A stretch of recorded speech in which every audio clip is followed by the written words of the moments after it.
देखो जी, हमें अर्धवार्षिक परीक्षा का पेपर भी देना है और हमें बोर्ड परीक्षा का भी पेपर देना है।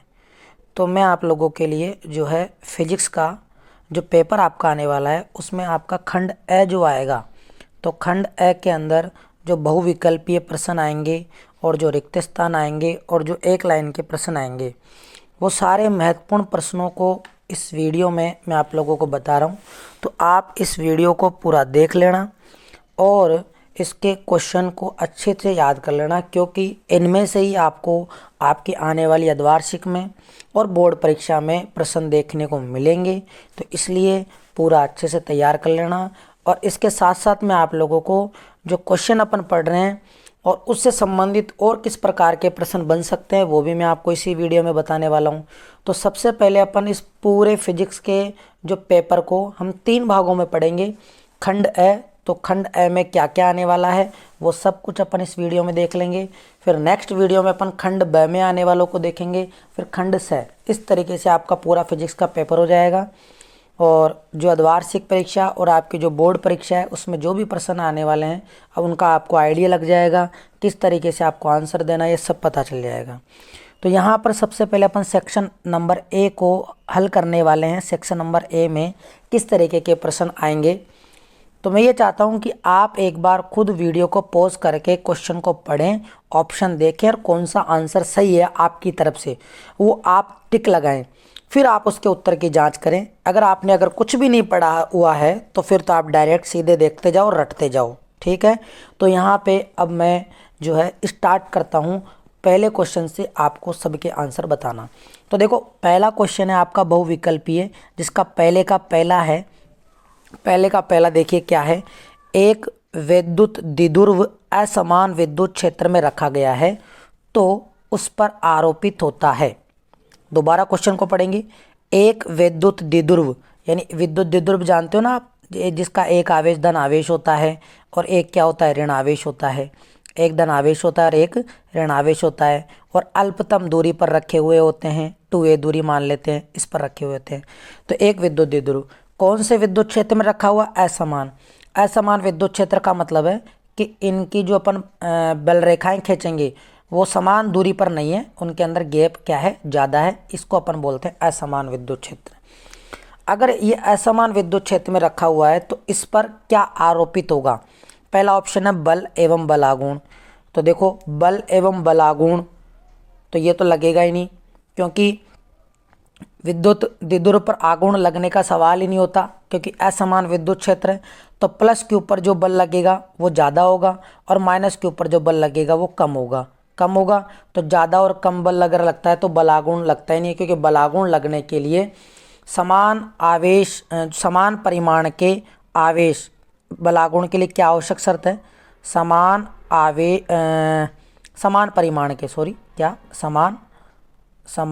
परिमाण के बल जो है अलग अलग क्रिया रेखाओं पर लगने चाहिए। कैसे लगने चाहिए, अलग अलग क्रिया रेखाओं पर लगने चाहिए।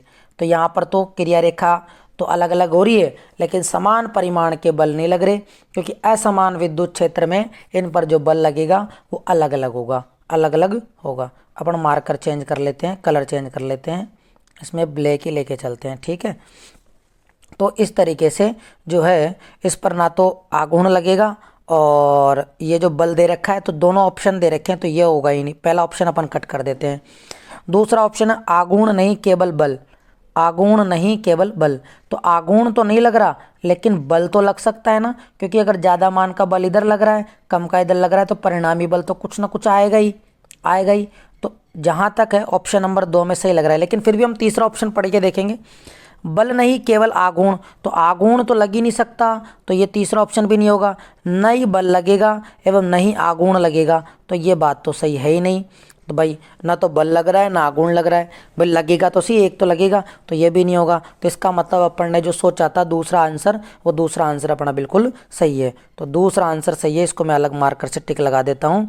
आघूर्ण नहीं होगा, केवल क्या लगेगा, इसके ऊपर बल लगेगा। तो देखो, मैंने आपको विद्युत द्विध्रुव की परिभाषा भी बता दी, ठीक है। असमान विद्युत क्षेत्र क्या होता है ये भी बता दिया, और बल आघूर्ण कब लगता है ये भी बता दिया। है ना। और बल, अगर समान विद्युत क्षेत्र होता, अगर मैं नए पेज में आपको इसके बारे में थोड़ा और डिस्कस करूं, अगर समान विद्युत क्षेत्र होता, मान लो समान विद्युत क्षेत्र आपने पढ़ा होगा, समान विद्युत क्षेत्र अपन बनाते हैं जिसमें बल रेखाएं समानांतर होती है। अगर समान विद्युत क्षेत्र में अगर कोई विद्युत द्विध्रुव रखा हुआ रहता है, विद्युत द्विध्रुव रखा हुआ रहता है, तो उस पर एक बल इधर लगता है प्लस वाले आवेश पर, और माइनस आवेश जो होता है उस पर जो लगता है बल इधर लगता है। ये दोनों बल जो होते हैं क्यू ई और ये क्यू ई समान परिमाण के होते हैं, इसलिए, और इनकी क्रिया रेखा, ये क्रिया रेखा, ये क्रिया रेखा दोनों क्या होती है, अलग अलग। तो इस पर तो बलागुण लगता है, समान विद्युत क्षेत्र में बलागुण लगता है, लेकिन कुल बल जो होता है वो शून्य हो जाता है। लेकिन कुल बल कितना हो जाता है, शून्य हो जाता है। कुल बल शून्य क्यों हो जाता है, शून्य? क्योंकि ये क्यू ई इधर लग रहा है और ये क्यू ई इधर लग रहा है, समान परिमाण के विपरीत है, तो टोटल बल कितना आता है, शून्य। तो कुल बल शून्य आने से ये विद्युत द्विध्रुव रेखीय गति नहीं करता है, केवल बलागुण होता है। अब यहाँ से आपसे अगर इसी प्रश्न में पूछ ले, क्या असमान विद्युत क्षेत्र में अगर किसी विद्युत द्विध्रुव को रखें तो क्या वो रेखीय गति करेगा? हाँ, वो रेखीय गति करेगा, क्योंकि जिधर बल का परिमाण ज़्यादा होगा उधर वो रेखीय गति कर जाएगा। तो उम्मीद है आपको ये प्रश्न और इससे संबंधित जो भी प्रश्न बन रहे थे वो आपको समझ में आ गए होंगे। अब मैं आप लोगों को जो है नेक्स्ट क्वेश्चन समझाने वाला हूँ, तो एक बार मैंने जो ये भी लिखा है इन सबको मैं हटा देता हूँ, ठीक है। तो ये रहा दूसरा क्वेश्चन आपकी स्क्रीन पर। एक E बराबर जीरो वाले विद्युत क्षेत्र की तीव्रता में विद्युत विभव का दूरी के साथ परिवर्तन होगा। दूरी के साथ क्या परिवर्तन होगा? एक E बराबर 0 वाले विद्युत क्षेत्र की तीव्रता। तो देखो, विद्युत क्षेत्र की तीव्रता E का मान जो है 0 दिया हुआ है, और आपसे पूछा है कि विद्युत विभव का, यानी विभव जो होता है वो दूरी के साथ क्या परिवर्तन आएगा। तो ऑप्शन नंबर देखते हैं, ऑप्शन के आधार पर आंसर देना होगा कि दूरी के साथ विभव बढ़ेगा यानी V समानुपाती R, या फिर V व्युत्क्रमानुपाती R, या फिर V व्युत्क्रमानुपाती R², या फिर V नियतांक होगा। 4 ऑप्शन है हमारे पास यहाँ पे। तो हमें एक संबंध पता है कि विद्युत क्षेत्र जो होता है ना, E बराबर dV बटा dr होता है, और माइनस का चिन्ह और लगता है क्योंकि दूरी विद्युत क्षेत्र की दिशा में आगे बढ़ने पर, यहाँ पर ऋणात्मक चिन्ह क्यों लगता है? क्योंकि विद्युत क्षेत्र की दिशा में आगे बढ़ने पर विभव के मान में कमी आती है। तो ये E बराबर माइनस का dV बटा dr है। अगर E बराबर माइनस का dV बटा dr है, तो यानी इसको अपन कह सकते हैं कि V का R के सापेक्ष क्या हो रहा है, V का R के सापेक्ष अवकलन हो रहा है। अगर V का R के सापेक्ष अवकलन हो रहा है और इसका मान अगर E का मान अगर 0 है, तो ये 0, तो बताओ 0 कब आएगा? V का अगर R के सापेक्ष अवकलन करेंगे तो ये मान 0 कब आएगा? जब V नियत मान होगा, यानी विभव का मान क्या होगा, नियत मान होगा, तभी E का मान क्या आएगा, 0। तो इसका मतलब यहाँ पर जब विद्युत क्षेत्र 0 होगा तो विद्युत विभव का दूरी के साथ जो परिवर्तन आएगा वो नियत मान आएगा, यानी विभव दूरी के साथ उसमें कोई बदलाव नहीं आएगा, वो नियत रहेगा।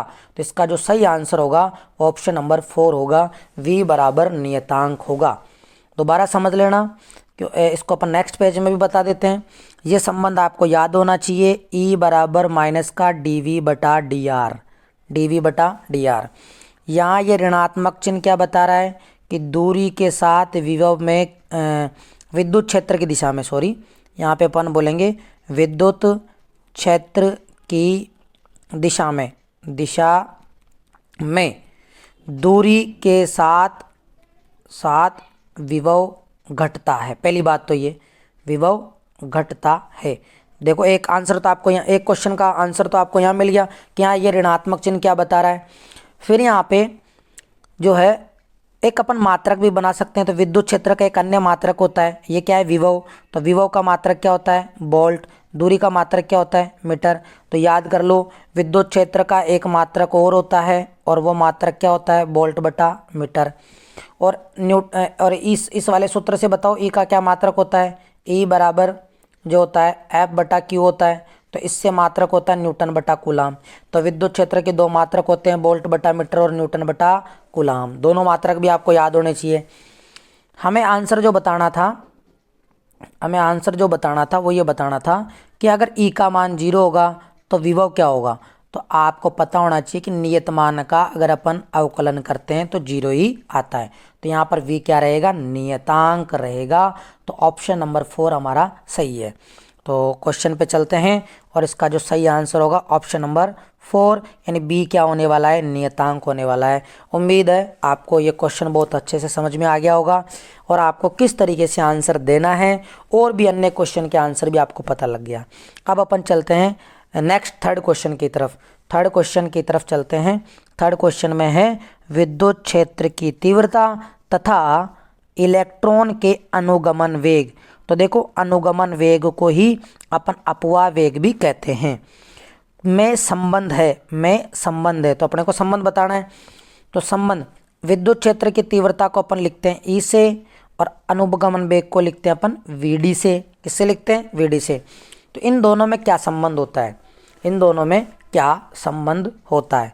तो देखो हम पढ़ चुके हैं कि विद्युत क्षेत्र का मान बढ़ाने पर अपवाह वेग का मान बढ़ता है। पढ़ चुके हैं ना? पढ़ चुके हैं, आपने पढ़ा है तो आपको याद होना चाहिए कि विद्युत क्षेत्र का मान यानी ई का मान बढ़ाने पर अपवाह वेग का मान बढ़ता है। तो इसका मतलब ये हो गया, और घटाते हैं तो घटता है। तो इसका मतलब ये हो गया कि अपवाह वेग जो है वो समानुपाती होता है विद्युत क्षेत्र की तीव्रता के। तो विद्युत क्षेत्र की तीव्रता के समानुपाती होता है। तो ये आपको कौन से ऑप्शन में देखने को मिल रहा है? ये हमें देखने को मिल रहा है ऑप्शन नंबर 1 में। तो हमारा सही आंसर नंबर हो जाएगा ऑप्शन नंबर ए। ठीक है, ऑप्शन नंबर ए। तो हमने देखो 3 क्वेश्चन पढ़े। हाँ, अब इसी में सुनो, अभी यहाँ से और क्या क्वेश्चन बन सकता है इसको अपन नेक्स्ट पेज में डिस्कस कर लेते हैं। तो देखिए नेक्स्ट पेज में यानी अपवाह वेग जो होता है वो समानुपाती होता है विद्युत क्षेत्र की तीव्रता के। अगर अपन इस समान अनुपात के निशान को हटाते हैं तो यहाँ पर एक नियतांक आता है म्यू, और इस म्यू को अपन बोलते हैं गतिशीलता। क्या बोलते हैं इसको? गतिशीलता बोलते हैं। तो गतिशीलता का क्या सूत्र हो जाएगा? म्यू बराबर वीडी बटा ई। तो याद कर लो, अपवाह वेग और विद्युत क्षेत्र की तीव्रता का अनुपात क्या कहलाता है? गतिशीलता कहलाता है। एक और प्रश्न अगर यहाँ से बने तो मात्रक पूछ लिया जाए कि गतिशीलता का मात्रक क्या होगा? तो अपवाह वेग का मात्रक होता है क्या? मीटर बटा सेकेंड। विद्युत क्षेत्र का मात्रक क्या होता है? न्यूटन बटा कूलाम या फिर वोल्ट बटा मीटर। तो क्या लिखेंगे अपन? ये कूलाम चला जाएगा ऊपर, न्यूटन आ जाएगा नीचे, तो मीटर गुणा कूलाम बटा न्यूटन गुणा सेकेंड। ठीक है, अब आप इसको बदल सकते हो और भी रूप में बदल सकते हो। ठीक है, और रूप में आप बदल के और मान लिख सकते हो। तो यहाँ तक अपन ने समझ लिया। तो अपवाह वीमा भी निकाल सकते हो, वीमा। अब इससे आप इस सूत्र से वीमा निकाल सकते हो आसानी से, ये वीमा निकालने का भी बन जाएगा। तो ये अपन ने एक ही क्वेश्चन था और अपन ने और चीज़ें भी जान ली कि ऐसा भी प्रश्न आ जाए तो हमें क्या जवाब देना है। तो हमने 3 क्वेश्चन नहीं पढ़े हैं, हमने इस 3 क्वेश्चन के साथ साथ और क्वेश्चन भी पढ़ लिए हैं। तो उम्मीद है आपको मेरा ये सेशन, ये वीडियो आपको अच्छा लग रहा होगा। और अगर वास्तव में आपको ये अच्छा लग रहा है और आपके लिए बेनिफिशियल है, लाभदायक है, आपके अर्धवार्षिक और वार्षिक परीक्षा में इम्पोर्टेंट यानी आपको फ़ायदा पहुंचाने वाला है, आपके नंबर अच्छे आएंगे इससे, तो आप एक बार प्लीज़ इस वीडियो को अपने दोस्तों के साथ शेयर कर दें। और अगर आपने इस वीडियो को लाइक नहीं किया है तो प्लीज़ इस वीडियो को लाइक करें, जिससे कि मेरा हौसला बढ़ेगा और मैं आप लोगों के लिए और ऐसे क्वेश्चन लेके आऊँगा। तो चलते हैं अपन, अब 3 क्वेश्चन हो गए। अब अपन नेक्स्ट जो है सेक्शन नंबर ए के नेक्स्ट क्वेश्चनों की तरफ बढ़ेंगे।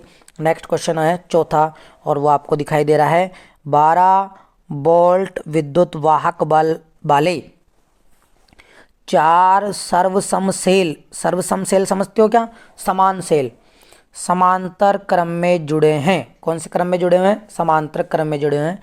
तो इस संयोजन का परिणामी विद्युत वाहक बल क्या होगा? ऑप्शन दे रखे हैं अपने को। तो हमें पहले तो क्वेश्चन को समझना होगा। 4 सर्वसम सेल मतलब नए पेज में लेते हैं, समझेंगे।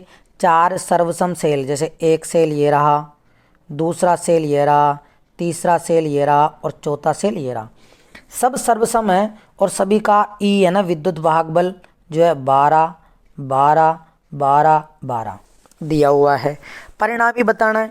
तो हम जानते हैं कि अगर सेलों को समांतर क्रम में जोड़ा जाता है तो इनका तुल्य विद्युत वाहक बल सभी सेलों के विद्युत भाग बलों के योग के बराबर होता है। तो E1 plus E2 plus E3 plus E4 होता है। याद कर लो, इस कंसेप्ट को याद कर लो।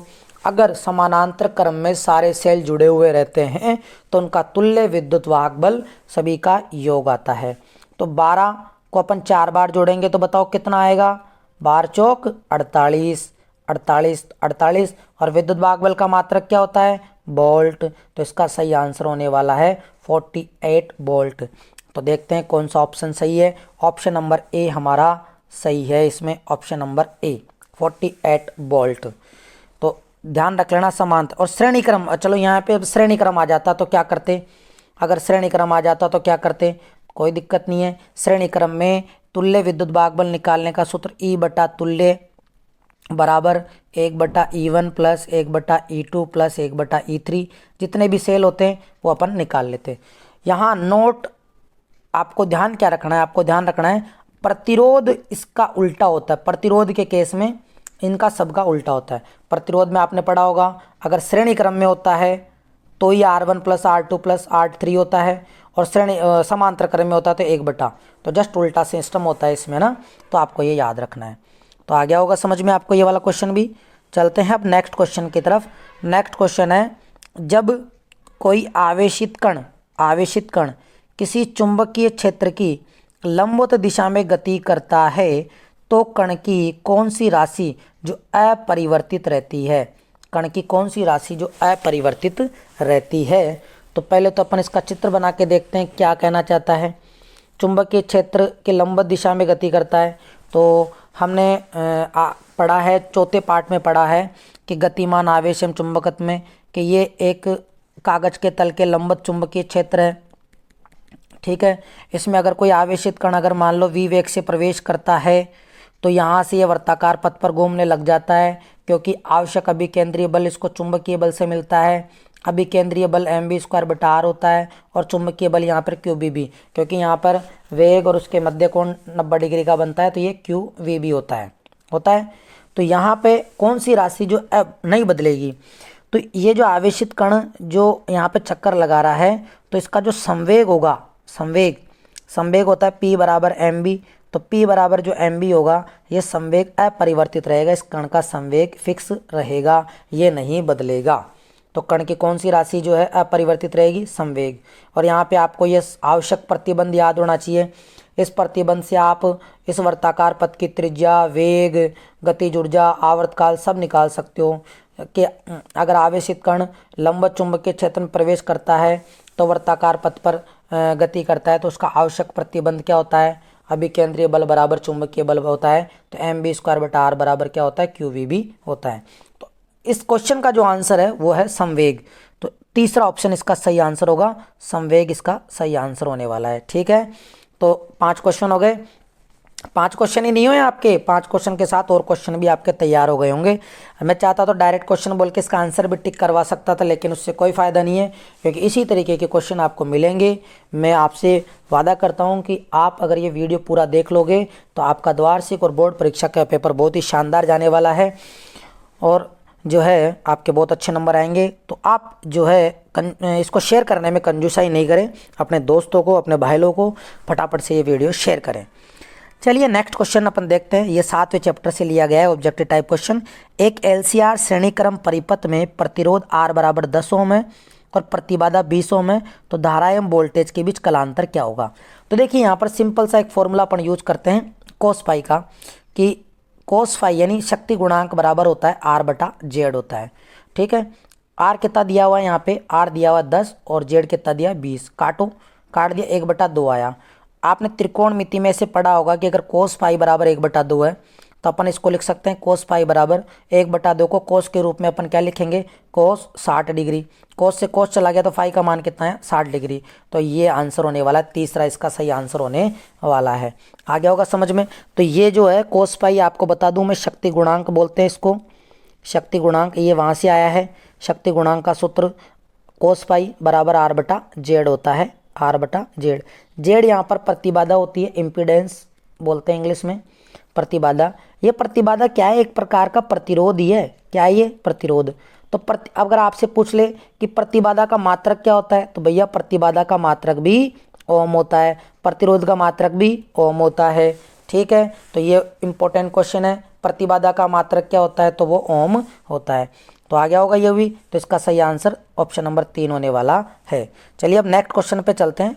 तो नेक्स्ट क्वेश्चन को करने से पहले ये जो लिखा हुआ है इसको सबको मिटा देता हूँ पहले मैं। अब नेक्स्ट क्वेश्चन है, निर्वात में विद्युत चुंबकीय तरंग का वेग, निर्वात में विद्युत चुंबकीय तरंग का वेग कितना होता है। तो ये तो आपको याद कर लेना। वैसे निर्वात में विद्युत चुंबकीय तरंग का वेग अगर मैथमेटिकली पूछता तो आपका आंसर होता 3 × 10⁸ मीटर बटा सेकेंड। मीटर बटा क्या होता, सेकेंड होता। अब यहाँ पे आपसे जो पूछा है वो फॉर्मूले के रूप में पूछा है, तो इसका जो सही आंसर होगा वो ऑप्शन नंबर 4 होगा। ये आपको याद कर लेना है, या आप याद कर लो। इसका जो सही आंसर होने वाला है वो 1/√μ0 एप्सिलॉन नॉट होगा। अगर आप इसको सॉल्व करोगे μ0 का मान एप्सिलॉन नॉट का मान रख के, तो यही आएगा।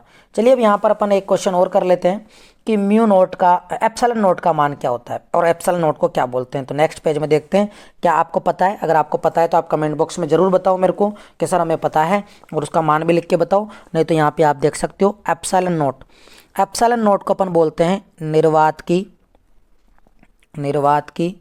विद्युतशीलता। क्या बोलते हैं अपन इसको, निर्वात की विद्युतशीलता बोलते हैं।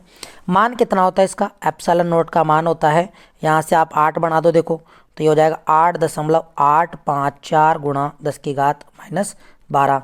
मात्रक क्या आएगा इसका, मात्रक बताइए, मात्रक क्या होगा इसका, इसका मात्रक होगा कूलाम स्क्वायर बटा न्यूटन मीटर स्क्वायर। तो याद रख लेना, यह मात्रक याद रहना चाहिए आपको, और इसी से आप इसकी विमा निकाल सकते हो। इसी से आप क्या निकाल सकते हो, इसकी विमा। तो विमा में आपको साथ के साथ बता देता हूँ। तो इसकी विमा जो होगी, इसकी विमा एप्सिलॉन नॉट की विमा, ये याद कर लेना, क्वेश्चन आ सकता है एप्सिलॉन नॉट की विमा क्या होती है। एप्सिलॉन नॉट की विमा आप उससे आप सोल्व करोगे तो m-1 l⁻³ और t⁻4 और a⁻2 और ये ब्रैकेट बंद। तो ये इसकी विमा आएगी। अगर आपको याद नहीं होती तो आपको निकालना आना चाहिए, कोई बड़ी बात नहीं है, निकाल सकते हो। और मैंने आपको बता रखा, नहीं तो आप मेरे यूट्यूब चैनल पे देख सकते हो। मैंने इसको निर्वात की विद्युतशीलता का एक अलग ही सही क्वेश्चन बता रखा है, तो वहाँ से आप देख सकते हो। तो ये इसकी विमा हो जाएगी, ठीक है। तो और नेक्स्ट यहाँ पे एक अन्य मात्रक और दिया हुआ था, अन्य नियतांक मान μ0 को अपन बोलते हैं निर्वात की चुंबकशीलता। निर्वात की क्या बोलते हैं अपन, चुंबकशीलता। ये आपको याद होनी चाहिए, चुंबकशीलता बोलते हैं। और μ0 का मान कितना आता है, 4π × 10⁻⁻7 4π × 10⁻⁻7 न्यूटन अपॉन में ampere square, Newton upon ampere square होता है। और अपन इसको और मात्रक भी होता है इसका, टेस्ला मीटर बटा एम्पियर, टेस्ला मीटर बटा एम्पियर।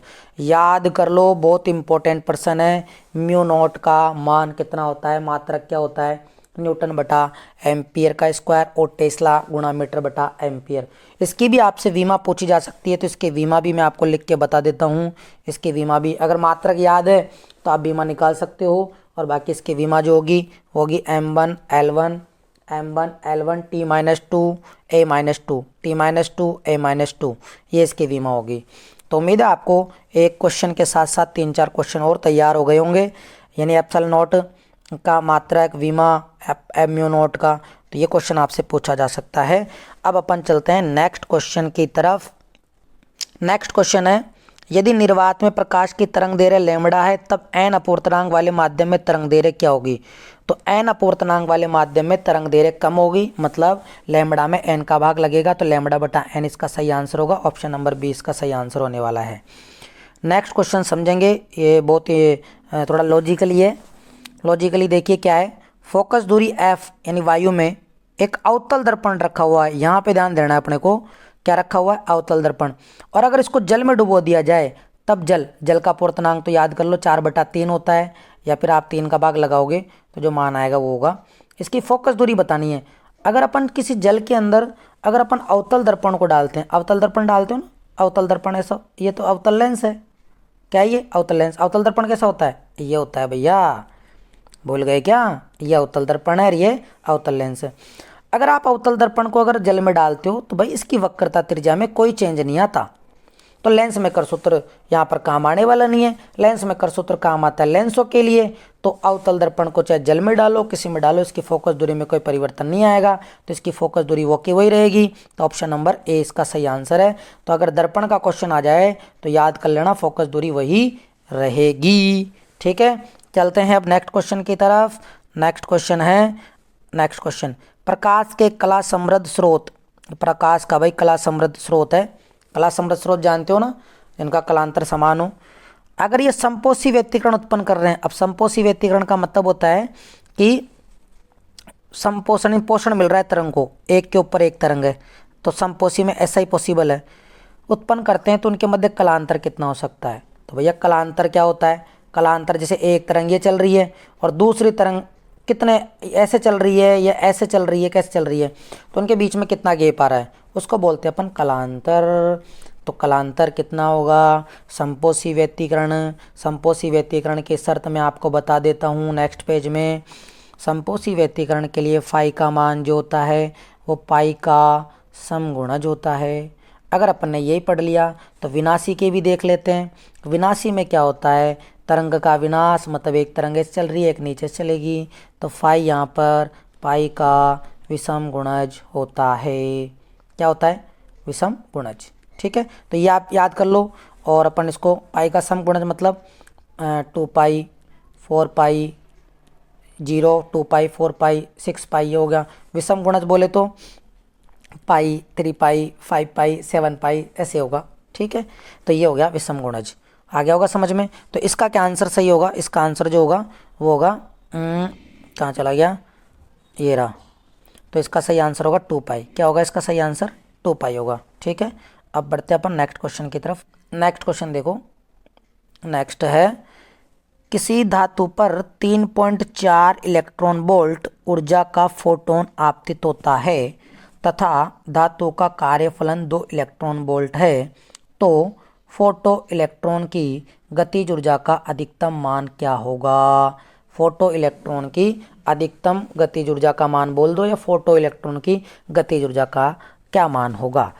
तो ऑप्शन दे रखे हैं, तो पहले अपन समझेंगे कैसे आया, क्या कहना चाहता है। नेक्स्ट पेज में देखो, हमने पढ़ा है अगर कोई धातु की सतह पर अगर कोई h आवृत्ति का h ऊर्जा वाला फोटोन आपतित होता है तो इसकी कुछ ऊर्जा का जो हिस्सा है वो इलेक्ट्रॉन को सतह पर लाने में और कुछ हिस्सा जो है इलेक्ट्रॉन को गतिज ऊर्जा प्रदान करने में खर्च हो जाता है। यानी आइंस्टीन के अनुसार h जो होता है वो फाई नॉट प्लस के मैक्सिमम के योग के बराबर होता है। ठीक है, अब अपने को पूछा है कि के मैक्सिमम कितना होगा, तो भैया के मैक्सिमम जो होगा वो h माइनस फाई नॉट होगा। फाई नॉट यानी कार्यफलन होता है। कार्यफलन किसे कहते हैं अगर आपको नहीं पता है तो मैं बता देता हूँ। कार्यफलन होता है किसी धातु की सतह से इलेक्ट्रॉन को बाहर निकालने के लिए आवश्यक न्यूनतम ऊर्जा होती है। ठीक है, तो के मैक्सिमम बराबर h माइनस फाई नॉट आ गया फॉर्मूला, तो इस फॉर्मूले से निकाल लेते हैं। तो क्या है, h बराबर फाई नॉट कितना है, कार्यफलन 2 इलेक्ट्रॉन वोल्ट है, और ये कितना है 3.4। एक मिनट क्या कर दिया मैंने, एच पहले आएगा भाई, एच पहले आएगा तभी देख रहा हूँ, माइनस में थोड़ी आएगा। एच मतलब कितना है, फोटोन की ऊर्जा 3.4 माइनस कार्यफलन 2, तो 3.4 में से 2 घटाओ, तो 2 घटाएंगे तो कितना आएगा 1.4 इलेक्ट्रॉन वोल्ट। मात्रक ध्यान रखना, तो ऑप्शन नंबर ए इसका सही आंसर हो जाएगा। ठीक है, ऑप्शन नंबर ए हो जाएगा। हो गया ये वाला क्वेश्चन। अब चलते हैं अपन नेक्स्ट क्वेश्चन की तरफ। नेक्स्ट क्वेश्चन देखो, 5000 एंगस्ट्रॉम तरंग दैर्घ्य वाले फोटोन का संवेग क्या होगा। तो हमें फोटोन का संवेग का सूत्र याद होना चाहिए। तो देखो फोटोन के संवेग का सूत्र क्या होता है, फोटोन के संवेग का सूत्र, तो फोटोन के संवेग का सूत्र जो होता है वो होता है P बराबर h/λ। अब ये आया कैसे, आपने फोटोन की तरंग दैर्घ्य याद करी होगी, फिर लैम्बडा बराबर h/p होता है। तो अगर मैं p को यहाँ ले जाऊँ, लैम्बडा को यहाँ ले जाऊँ, तो बन गया ना यही फॉर्मूला। तो h का मान कितना होता है 6.67 गुणा 10 की घात माइनस 34 जूल गुणा सेकेंड। लैम्बडा का मान 5000 एंगस्ट्रॉम दे रखा है, तो 5000 गुणा एंगस्ट्रॉम मतलब 10 की घात -10। अगर आप इसको हल करते हो तो इसका जो मान आएगा, हल कर लेना, इसका जो मान आएगा वो आएगा 1.3 गुणा 10 की घात -27 किलोग्राम गुणा मीटर सेकंड। तो ऑप्शन नंबर 2 इसका सही आंसर होगा। उसको आप सॉल्व करके देख लेना, सही आंसर आपको यही मिलेगा। तो इसका आंसर ये हो जाएगा ऑप्शन नंबर 2। अब नेक्स्ट क्वेश्चन इसके बाद देखेंगे अपन बोर मॉडल के लिए। तो नेक्स्ट क्वेश्चन है, बोहर मॉडल के अनुसार हीलियम परमाणु के दूसरी कक्षा की त्रिज्या होती है। अब ऐसा तो है नहीं, या तो आपको रटा हुआ हो, तो रटा हुआ तो भाई इसका आंसर आ जाएगा 1.06 एंगस्ट्रॉम। अब सपोज आपको रटा हुआ नहीं है लेकिन आपको फॉर्मूले वगैरह आते हैं, तब देखो कैसे करेंगे। तो हमने पढ़ा है कि एनवी कक्षा की त्रिज्या जो होती है उसका सूत्र होता है बोर की त्रिज्या। अब बोर की त्रिज्या क्या होती है ये भी समझ लो। हाइड्रोजन परमाणु की पहली कक्षा की त्रिज्या को बोर त्रिज्या कहते हैं। पहली कक्षा की हाइड्रोजन परमाणु की, ध्यान रखना, उसको अपन बोर त्रिज्या कहते हैं। A0n²/z ये सूत्र होता है। अब बोला क्या है हीलियम के लिए, तो भैया हीलियम जो है वो दूसरे नंबर पे आता है और कक्षा कौन सी दी है, दूसरी। तो देखो z का मान तो हो जाएगा 2 और n का मान भी क्या हो जाएगा 2। तो यहाँ पर बोर की जो पहली कक्षा की जो त्रिज्या होती है उसका मान होता है 0.53 एंगस्ट्रॉम। n² का मान मतलब 2 का स्क्वायर और z का मान भी कितना है 2, तो एक पावर कम हो जाएगी। 0.53 का गुणा 2 से करेंगे तो 3 दूनी 6, 2 पंजो 10 आ गया, 2 के बाद दशमलव 1.06 एंगस्ट्रॉम। तो देखो ऑप्शन नंबर जो आपने टिक लगाया था वही आंसर यहाँ पर सही है, 1.06 एंगस्ट्रॉम। तो इस सूत्र से ये होने वाला है। ठीक है, अब अपन इसके बाद का नेक्स्ट क्वेश्चन देखेंगे। तो यहाँ पे देखो मैंने आपको बोर त्रिज्या भी बता दी है। हाइड्रोजन परमाणु की पहली कक्षा को बोर त्रिज्या कहते हैं, इसका मान 0.53 एंगस्ट्रॉम होता है। एनवी कक्षा की त्रिज्या का सूत्र भी बता दिया है। तो आप ये मत सोचो कि मैंने आपको इसी का आंसर बताया, मैंने और क्वेश्चन भी बताए हैं, है ना। ठीक है, तो वीडियो अच्छा लग रहा है तो इसको देखो, लाइक करो और अपने दोस्तों को शेयर करो। ठीक है, और कमेंट बॉक्स में अच्छे अच्छे कमेंट लिखो। ठीक है, चलो मैं आपको और क्वेश्चन बताता हूँ। मेरा गला सूख गया है फिर भी मैं आप लोगों के लिए वीडियो बना रहा हूँ, है ना। चल तो ये लो नेक्स्ट क्वेश्चन। हाइड्रोजन परमाणु की निम्न ऊर्जा स्तर में ऊर्जा -13.6 इलेक्ट्रॉन वोल्ट होती है। तो बच्चों इस लाइन को आप अच्छे से याद कर लो। हाइड्रोजन परमाणु की निम्न ऊर्जा स्तर में ऊर्जा -13.6 इलेक्ट्रॉन वोल्ट होती है। और अगर आपसे यहाँ पर निम्न ऊर्जा स्तर में अगर गतिज ऊर्जा पूछ ले, क्या पूछ ले आपसे, गतिज ऊर्जा, तो क्या आंसर दोगे आप। आपने अगर पढ़ा हो कि माइनस का En बराबर Kn के बराबर होता है, तो ये माइनस का 13.6 तो प्लस का मान अगर होगा तो ये उस हाइड्रोजन परमाणु की निम्न ऊर्जा स्तर में गतिज ऊर्जा होगी। तो गतिज ऊर्जा तो प्लस की 13.6 इलेक्ट्रॉन वोल्ट होती है और निम्न ऊर्जा स्तर में जो ऊर्जा होती है वो माइनस का 13.6 होती है। ठीक है, अब आगे क्वेश्चन पढ़ेंगे। हाइड्रोजन परमाणु में क्वांटम संख्या n बराबर 2, ये 2 है, कि संगत ऊर्जा क्या होगी। तो इसके लिए भी मैं आपको बता देता हूँ कि संगत ऊर्जा nवीं कक्षा का इलेक्ट्रॉन की nवीं कक्षा का ऊर्जा का सूत्र जो होता है माइनस का 13.6 इलेक्ट्रॉन वोल्ट बटा n² होता है।